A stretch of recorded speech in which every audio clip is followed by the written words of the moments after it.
Hello friends, இன்னைக்கு நம்ம ரொம்ப ஆரோக்கியமான முருங்கைக்கீரை சட்னி தான் செய்ய போகிறோம். எப்படி செய்கிறதுன்னு பார்க்கலாம் வாங்க. முடி வளர்ச்சிக்கு, எதிர்ப்பு சக்திக்கு அவ்வளோ நல்லதுங்க முருங்கைக்கீரை சட்னி. கண்டிப்பாக ட்ரை பண்ணுங்க, குழந்தைங்களுக்கும் கொடுக்கலாம். இப்போ ஒரு வாணால் எடுத்துட்டு 2 ஸ்பூன் எண்ணெய், உளுந்து 2 ஸ்பூன், கடலைப்பருப்பு 2 ஸ்பூன், 1 ஸ்பூன் வேர்க்கடலை போட்டிருக்கேன்.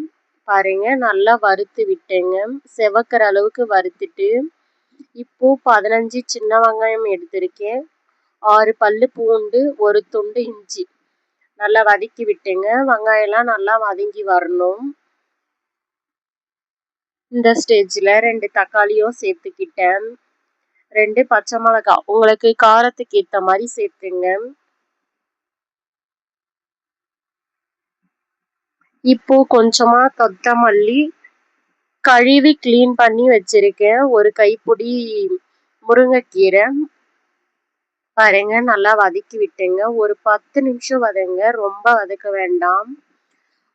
ஒரு சின்ன நெல்லிக்காய் சைஸ் புளி சேர்த்துங்க. பாருங்க, நல்லா வதங்கி வந்துடுச்சு. இந்த ஸ்டேஜில் ஸ்டவ் ஆஃப் பண்ணி விட்டுடலாம். இப்போ நம்ம வதக்கி வச்சதை ஒரு மிக்ஸி ஜாரில் சேர்த்துக்கிட்டு அரைச்சிட்டு வந்துடலாம், உப்பு போட்டு. பாருங்க, அரைச்சிட்டு வந்துட்டேன். இப்போ ஒரு கப்பில் மாற்றிக்கலாம். மாற்றிட்டு உங்களுக்கு தேவையான அளவுக்கு தண்ணி ஊற்றி மிக்ஸ் பண்ணி விட்டேங்க. இப்போ தாளிச்சிலாம் வாங்க. 1 ஸ்பூன் எண்ணெய், 1/4 ஸ்பூன் கடுகு, சீரகம்,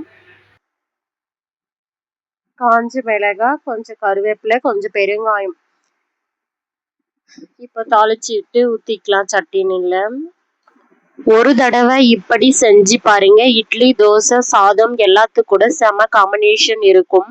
பெரியவங்கள இருந்து குழந்தை வரையும் சாப்பிடலாம். நான் ப்ரெக்னெண்ட்டாக இருக்கும்போது நிறைய முருங்கைக்கீரை எடுத்துக்கிட்டேன். எனக்கு அவ்வளோ பெனிஃபிட் இருந்துச்சு, முடி வளர்ச்சிக்கு அவ்வளோ பெனிஃபிட் எனக்கு. கண்டிப்பாக ட்ரை பண்ணுங்க. பிடிச்சிருந்தா